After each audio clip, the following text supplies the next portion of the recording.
Hello, everybody. It's Sarah Ovak Spiker, and today I am so excited to introduce to you, and I mean, she doesn't need any introduction, Angela Lauria.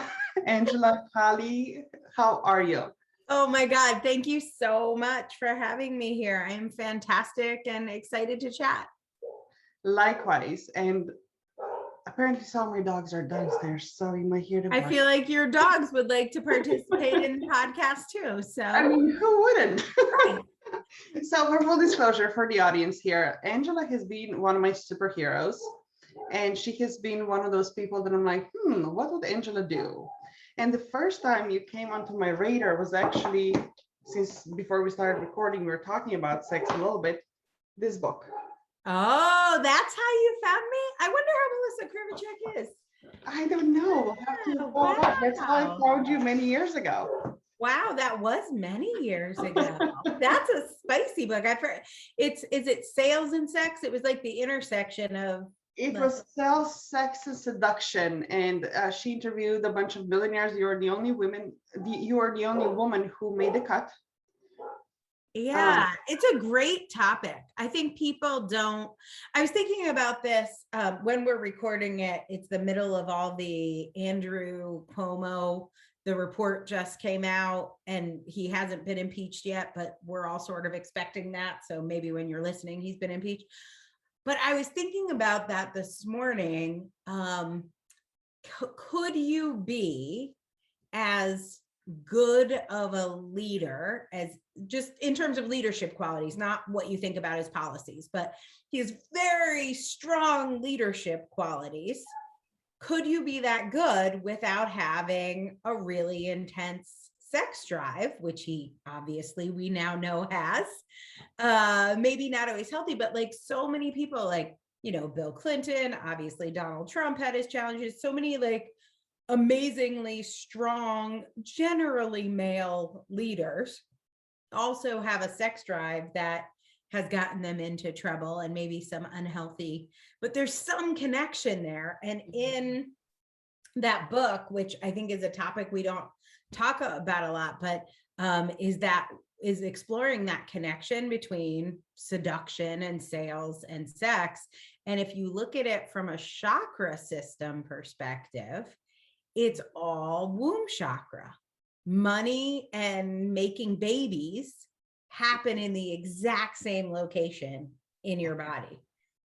So you said we were going to talk about things people don't normally talk about. That is one people don't normally talk about. But I had a theory for a long time. I feel like I have matured a little bit, but either I was having lots and lots of amazing sex or making lots and lots of amazing money.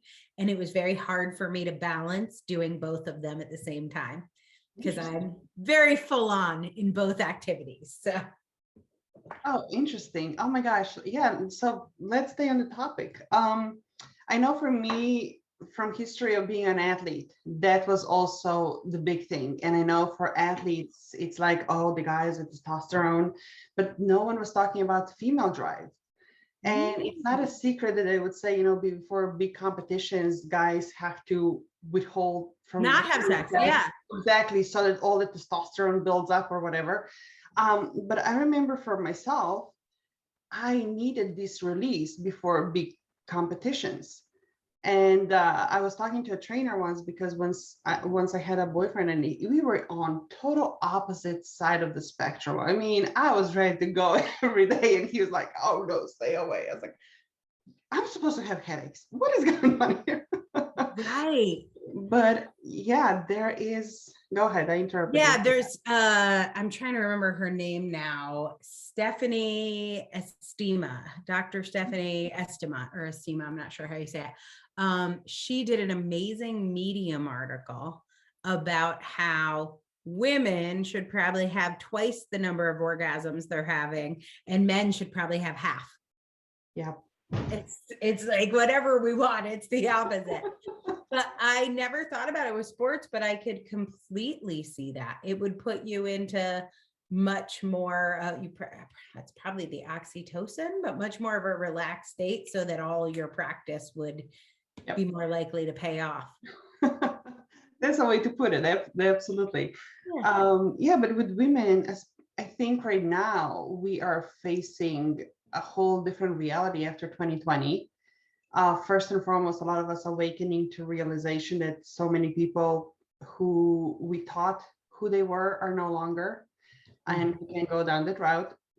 Also, the just this exhaustion of having everything up in the air and no consistency, not knowing from today to tomorrow what's going to happen, making big decisions that are impacting people that work for us, people that work with us and their families, and the whole ripple effect. And I know you have been very outspoken when it comes to just business. You have gone through some tremendous changes and big decisions that you had to make business wise. So are you open to share a little bit more about the behind the scenes of how 2020 has impacted you, and how did you find your way of still remaining this beacon of light and this strong woman, at least on the outside? Uh, I know it's a genuine laugh. So I was one of those people when the pandemic hit, so like March, I was like, this is not terrible. We could all, the earth could use a couple weeks break. Maybe it'll be a couple months. I was like, this could go on 2-3 months. Like, but it was like, I had been traveling like 200 days a year. I had lost my voice, and it had been about a year that I had chronic laryngitis. Mm-hmm. Because I was doing like 6 events a month, and I could never get enough vocal rest in between events. And so like I lost my voice. I was exhausted from traveling, and I had, over those from March to July, I think I had 10 trips, 5 were international. We had booked Sting's house in Tuscany. I remember. So I had the whole month of July, I was going to be in Tuscany at Sting's house, which was a very big bummer. It didn't happen. I had a trip to Bali planned for most of May. Like, I had so much travel planned, and I was sad that it was canceled, but I could not figure out how to stop the treadmill. Was I going to not go to Sting's house? Was I going to not go to Bali? Like, what was I going to not do? And so I was like, I think this might be good news. And I continued to believe that until Memorial Day. I started to notice, like, I wasn't going to make any major changes in my business. I thought things were going to come back. I was like, this is the great pause. I slowed down on selling. I actually stopped all selling when the pandemic hit, and I told my clients, I feel like I'm supposed to focus on getting you guys through this. So I'm not going to add anyone new. But Just for the record, your model was in person. Everybody it was all live events. Yeah, exactly. And so everyone else was pivoting to doing virtual events. And I had a couple things I'd sold that I did virtually, but I had just spent $1 million renovating a building. I had 2 event spaces. We were doing 6 events a month. I had 20 people on my event staff. And I was like, we're just going to stop advertising. I'm going to serve my existing clients. And in a couple months, everything will come back and we'll be back to normal. And I just didn't get it. I did not get it. Didn't see it. Didn't get it. And then it was almost as if it was almost like a car accident for me. After George Floyd was killed and there were the Black Lives Matter protests, I live in Washington, D.C., and a bunch of my friends were protesting at the White House when Donald Trump had the military clear legal protesters. One of my friends was hit with a rubber bullet. My friends were running from tear gas. We couldn't find one of them for a couple hours. His cell phone battery had just gone dead, and he was like walking home. But for like, I don't know, it probably wasn't a couple hours. It was probably 20 minutes, but it felt like a couple hours. And then I saw him holding that Bible he doesn't read in front of a church he doesn't go to. And I don't know. I wish I could explain what happened, but I ran into my bathroom. I just started violently throwing up. And I felt like I had been hit by those rubber bullets. And I suddenly saw things I couldn't see before. Like I had just been filming a bunch of videos in LA in February. And it was only 2 months, 3 months later, whenever that was, like 3 months later. And all those videos in that moment, I stopped agreeing with them. And what the videos were about, and I really believed them when I made them, is if you want something, you should set a goal and then do the required things, and then you will be able to get them. You just visualize it and you could have it. And I watched Derek Chauvin's knee on George Floyd's neck, and I realized he could have visualized and wanted and done every law of attraction activity I'd ever taught, and it wouldn't have gotten that guy's knee off his neck. And I realized that all of the books at that point, we'd done probably 1,700 books, and not all of them are on that topic, of course, but the business I was in, which was about promoting life coaching and the law of attraction lifestyle, was really reinforcing the divide between the haves and the have-nots in ways I did not realize. I just didn't see it in my activist life. I was the one person, I should have been at the White House that day. I had like an event or I had something, but I was invited. I should have been there. Like, I'm an activist. I believe in, obviously I'm also a capitalist, but I believe in the government's responsibility to take care of everyone. And I believe that there should be not just equity, but equality, and that we should fight for that. And in that moment, in one moment, I saw how I was a part of the problem. And at that point, I wasn't selling because I was taking this pause, which I thought was a cute way for me to take a vacation and get vocal rest. And then I was like, I don't know who I am anymore. I don't know what industry I work in. I don't understand my clients. I don't know what we're doing here. My best friend, who runs a very well-known life coaching school at the time, posted, all we need is love or some bullshit. And I was like, yes, and to dismantle white supremacy. And I was like, done with that friendship. I'm like, I have nothing left to say to you. We've been best friends for 10, 15 years, good friends. And I was just like, done. And I was like, I don't know how to get out of this cycle. And I have clients and I have videos that are still being released that I just made saying these things. So I didn't understand how I wanted to show up, what I thought. My whole world entirely crumbled. And I had started to see, even before George Floyd's murder, I had started to see the numbers in DC, the COVID numbers for African Americans and Latinos and other people of color and Indigenous people in DC, and how COVID was disproportionately affecting them. I was like posting about that. I cared, but I didn't get my part in it. So I spent the rest of 2020, it was the rest of 2020. By January of 2021, I sort of figured something out, but really figuring out, who do I want to be? How do I want to show up? What does it mean to be an activist now after COVID? At that point, we started to have the anti-maskers. I think it was in June, one of my best friends, who was my speaking coach and a big part of my program, showed up at my house. I was so excited. He arrived and he wasn't wearing a mask. He had been traveling all around the world without a mask, and then told me COVID was made up and he didn't believe he was going to get it because he thought positive thoughts. And I was like, okay, how about my kid or my mother or the other people in this household who might not do the exact same perfect thought work you do? And by the way, everyone who has cancer, should we blame all of them? And everyone who's Black, did their thinking make them Black? Did their thinking invent systematic racism? So anyway, that's a very long way to say my whole world crumbled on June 6th.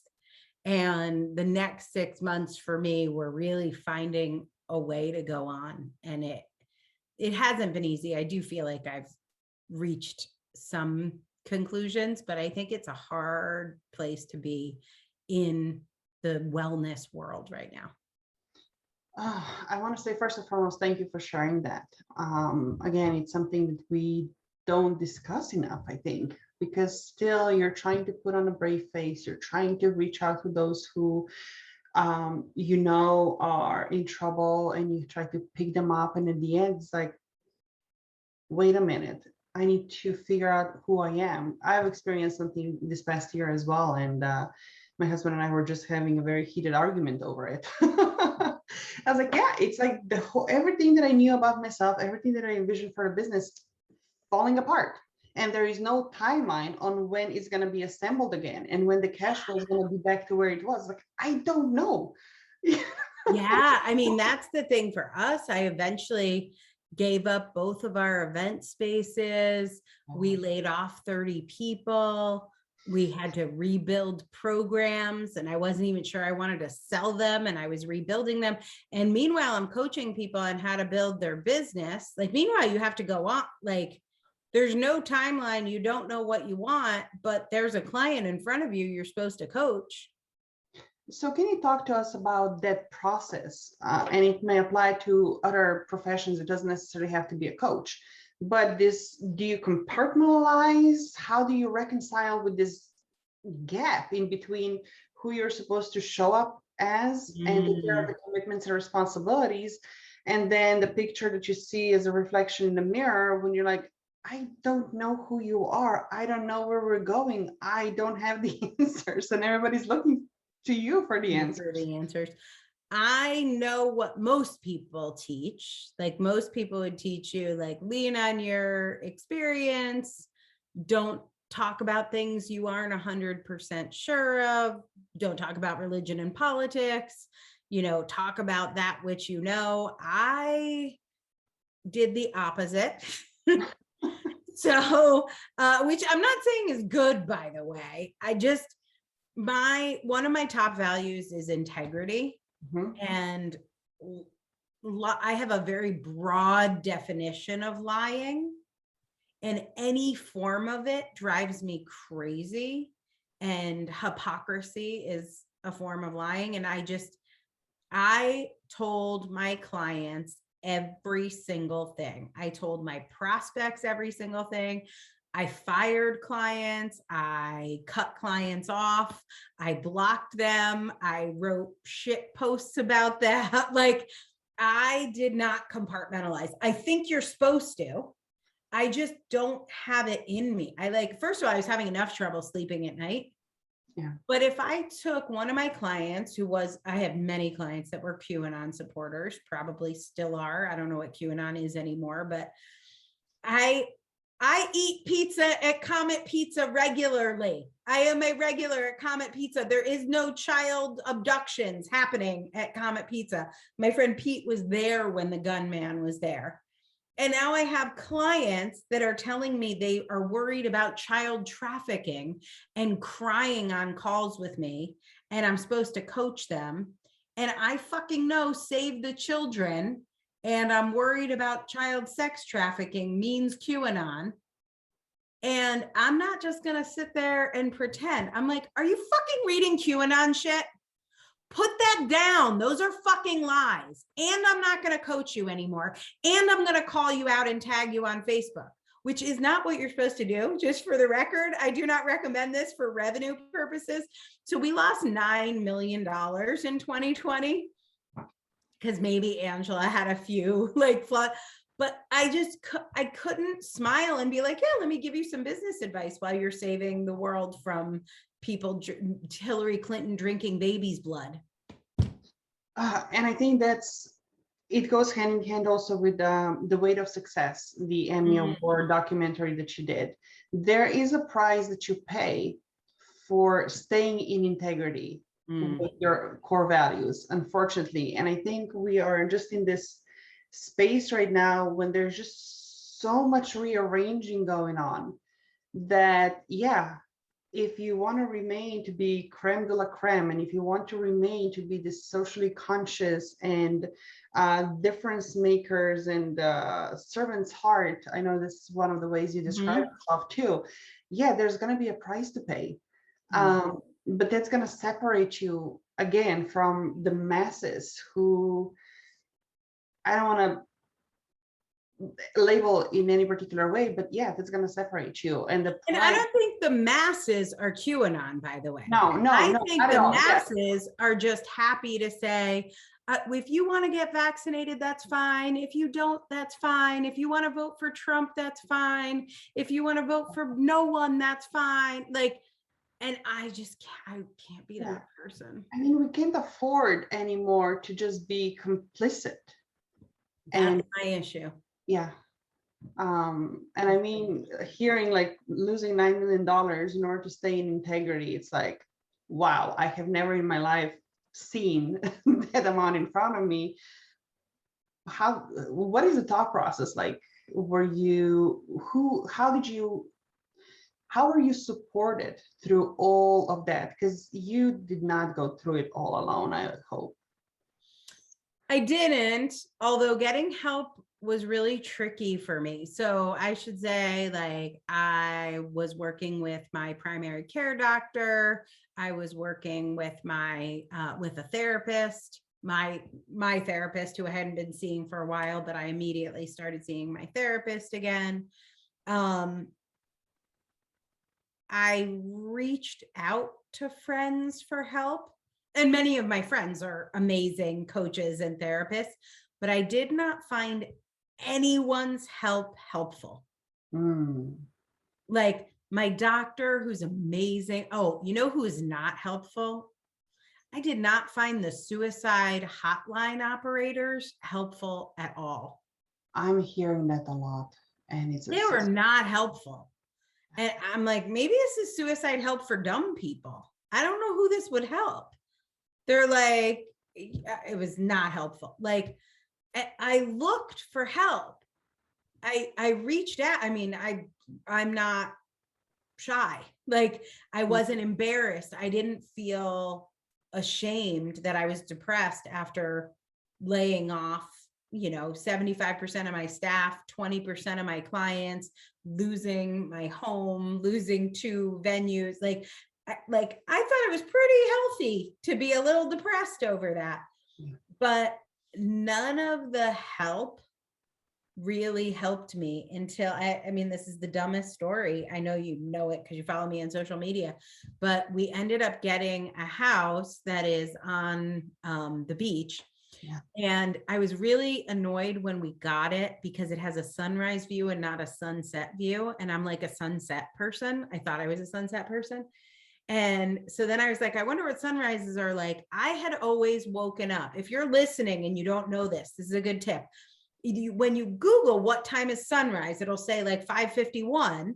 So I thought you got up at 5:49 to watch the sunrise. But you know how with sunset, it goes down and then there's an hour light show.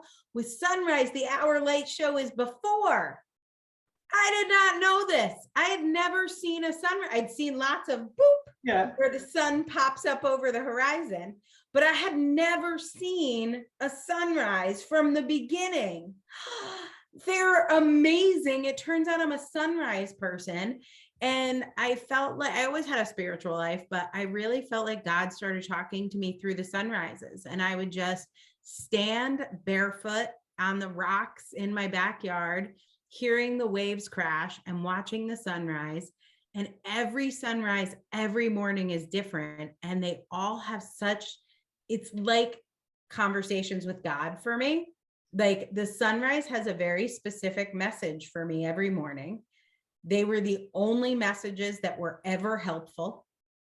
And it's somehow that's feet in the dirt and sunrise is what got me through it, which makes no sense to me whatsoever. But I tried Lexapro, I tried talk therapy, I tried coaching, I tried friends, I tried all the things they did. I tried the suicide hotline, and the answer for me was sunrise. And yet it's one of the most primal things. Like, you don't need anything in this scenario, in this example. You yourself were the source, and you didn't need anything else, just really connecting with nature in the most primal and pure way. And I know it sounds poetic for my old version me, just like 3 years ago. It probably stopped this recording and right, like literally, lady, sunrise. I know, me too. Here's what I want. I want an action list and a checklist and a swipe file and a to-do list. And it was the lesson of the sunrise is like, the sun's going to rise tomorrow and you got to wait it out. And this is a cycle. And I did go to a great astrologer who is amazing, who he was like, oh yeah, I see all of it right here. Your whole life's exploding. I'm like, when does it stop exploding? And he's like, it looks like late 2023. And I was like, oh, wow, that's hard. That's hard. He's like, but if you get through 2023, like 2024 looks amazing. I was like, okay. Like, but yeah, sometimes, yeah, but it somehow just reinforced for me. There is like a new day is dawning. And you said it before, and this is how I feel, is like, shit is being rearranged, like at a clip, at a very fast rate. Everything, every industry, like, how many people do you know live in the same house, are married to the same person, and have the same job? Not many people in my life in the last 2 years have the same spouse, the same house, and the same job. Not happening. For us, it started in a similar way. Like, my kids were asking to be homeschooled in the fall of 2019. And I was like, I don't have the capacity. I see the value. I know it suits them better than the school system here. Right. I don't have the capacity to do that, because I was still like, oh, this business, these are the goals, this is the vision, this is the amount of hours I need to invest in them. Even if I don't put this many hours in there, everything's gonna fall apart. And then of course they stayed home, and we decided to keep them home even when the school reopened. So they were both in a virtual class for like a year and a half altogether. Just now they're like, okay, I think we're ready to go back just to see some friends. Right. It was if I was the one running away in 2017 and 18, willing to live anywhere in the world, but here in New York, willing to walk away from my marriage, willing to walk away from everything, just give me the kids and I'm out, right? 2020 for us was such a turbulent, in a good way, year, because it allowed my husband and I to reconnect in a whole different way. It allowed us as a nuclear family. I finally made this transition between all my family, my parents and my sister overseas, to no, your family, your kids and your husband here. So that was a huge shift for me. And then the shit show of the November happened in October. And I have to say thank you for giving so many of us the courage to say what we were thinking and to actually do what we were just wishing before. My husband and I had a couple of very hard conversations to get on the same wavelength, in a way. Again, talking about integrity, who are you, rediscovering who we are, rediscovering each other, rediscovering and redefining marriage in a way. And then even my own business was just falling apart, and it was so freaking scary. And I know at one point I was like, Angela, I even reached out to you at one point. I was like, I'm done. But yeah, everything's getting rearranged, that's for sure. Yeah. How do you feel like your marriage and your business are different now than January of 2020? Much more intentional, purposeful, and focused, I would say. Yep.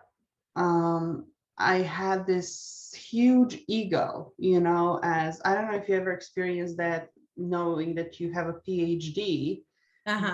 There's certain pressure that you attach to this little cluster of words at the end of your name, and that when you're not living up to your own expectations and expectations of the industry that dictates, oh, this is how success looks like, this is how your bank account needs to look like, this is how the lifestyle you're supposed to have, this is the body shape you're supposed to have, this is the picket fence you're supposed to pick out for your house, and everything else. My ego was running the show for the first couple of years, for sure. And then I finally, one way to describe it is like just softening and putting down this mask of being this strong, independent, fierce woman that somehow I thought receiving and being supported and being loved, and that just wouldn't go together. Where in essence, it's like it does go together. One needs the other. So yeah, that for me, it was the biggest thing. Yeah. I think that's interesting. For me, I was so scheduled that I didn't have time to be intentional. Yeah. Like my intention was to go to the next thing on my schedule. Like my intention is to get to Bali. And when I get back from Bali, my intention is to go to Sting's house, and it was just one thing after the next. And then it was like, wait, what am I building? What's my relationship? What's my life? Like well, I don't know about you. I talked a lot about lifestyle design, and I felt like I had designed my life. But then when I had the chance to stop, I was like, oh, wait, did I design a life where I lose my voice? Like, is that a metaphor? Do you even have any idea of when did the shift happen between you intentionally designing your life and then your life just taking over you, you're just being a figure that's being moved from one place to another? Because success is so funny that way. It's like watching your kids grow up. They just look like your kids to you, but if someone hasn't seen them in 4 years, they're like, oh my God, when did your kids get so big? Yeah. Like I had this very intentional design of what I was trying to do. And I'll tell you, my exact quote was, I want to get paid to read books. I'm like, I love reading self-help, personal development, and spirituality books. I want to get paid to read books. And then I got paid to read books, but then there were more people who wanted to pay me than I could read. And so then suddenly my goal was, I want to take all of the money available. I was like, I don't want to just read, but I'm just going to do that. I'm like 45, however old I was. I'm not just going to read books for the next 40 years. I got to build. I have no savings. I have so much debt. I would like to take a vacation. So I got to take this money. And then I was like, well, to take the money, you have to hire people. And then I went from getting paid to read books to getting paid to manage people. And if you're going to get paid to manage people, they better pay you a lot more. Getting paid to read books, $20 an hour is amazing. Getting paid to manage people, you need like $500 an hour. Like it's horrible. Managing people is horrible. Reading books is wonderful. So then I was like, okay, well now I got to make a lot more money, because if I'm going to be, so I felt like I was designing it. Like it felt designed. I was like, well, I guess I'll make more money and hire more people and make more money and hire more people. And then it was, and then I'll go to an event in Bali, and I'll go to an event in Italy, and then I'll go to an event in Israel, and then I'll go to and then I was on this treadmill of make more money, hire more people, travel more, make more money, hire more people, travel more. And then I was like, wait, what am I doing? While teaching, set your goals. What do you want? You can achieve them. Yeah. But then what day could I have said, like, I think I'm just going to stop doing this and fire everyone? Like without the pandemic, Like what day? So even when the pandemic happened, I had a year of contract. I still have a very large printer I'm paying a lot of money for. Like I had contracts, I had commitments. It wasn't like I could just wake up and be like, I think I just want to read books. Because now I had this whole machine. Our expenses were $820,000 a month. I had a whole machine and I was the only one feeding the machine. Yeah. So it's funny, there was somebody I was just talking to. Oh, my friend Liz, she does our event, did a lot of our event stuff. And her business has done incredibly well, which is crazy because she has an events business. And she's like, yeah, I did virtual events and I started doing like strategy, branding strategy. And, she's like, I'm super successful. I'm like, do you have more work than you can do? And she's like, oh yeah, I could hire 5 people, but then I'd be managing people. So she's like, I just say no all the time and I make a lot less than you. She's like, I don't make that much money, but I make enough for me to live on and to buy a house. And I'm well aware, like, I don't want to have a big business. And I was like, God, I wish I thought that through. Where is the line? Because I think that's another thing that I'm noticing coming up, especially in the coaching industry. In a way, it's liberating to give somebody the capacity and the mindset of you can have everything you desire. And yet we are so mean in a way to people who are like, no, I'm fine where I am. I'm fine with this little piece of my life here. I don't want more. I don't need more. It's like, you have closed mindset. You need to grow. Yep. Like that would have been me before. Liz yeah. is like, I know what you're going to tell me. You're going to tell me I should do that. I'm like, no. Keep doing exactly what you're doing. Yeah. Ain't no need to grow. Yeah, that was my conversation with my own mom, actually. She's been in business. Dad just retired after 20 plus years of managing people. Mm-hmm. Got a couple of heart attacks as a result. Yeah, I know why.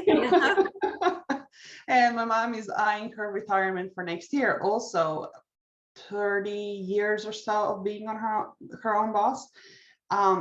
And we were talking, it's like, yeah, good thing I'm so humble that Dad and I don't need much. We created a lot and now we're fine.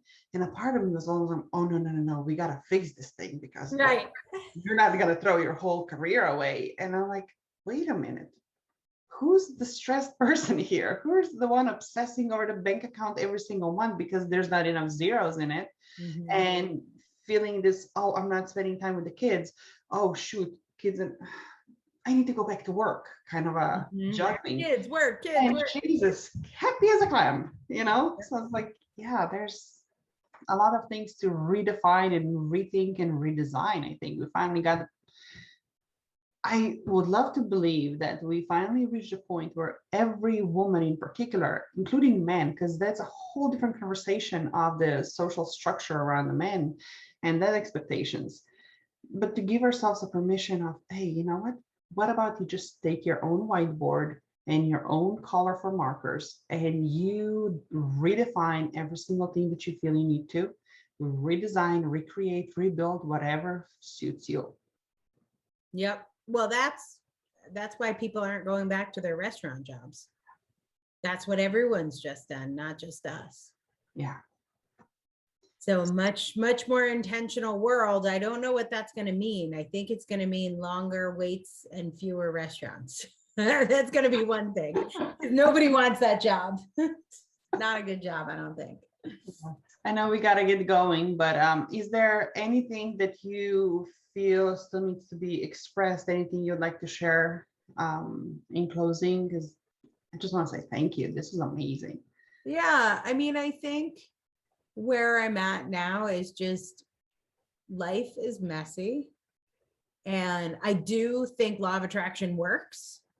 And there's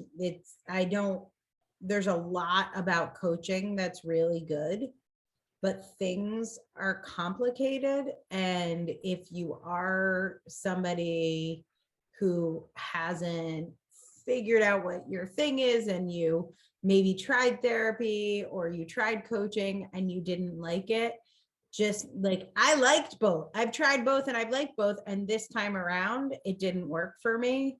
But I think knowing like God hasn't lost your file and trusting your instincts, even if they seem dumb, like the answer is inside you. Coaches can help, therapists can help, doctors can help, pharmaceuticals can help. Like they're all, everything's on the table, but somewhere in you is the answer. And I never would have guessed the answer for me would be sunrises. It's the dumbest thing I've ever said, but I would have guessed listening to God's voice is the answer. So it's, if you're feeling lost and you feel like I've tried what the experts say, just tune in deeper to yourself and let yourself have the time and space for that, because the answer is there. It just might surprise you. Absolutely. I wish we had like 3 more days for this conversation. Thank you so much. Thank you. Thanks for having me. My absolute pleasure. Sending you much love and hugs. Yes.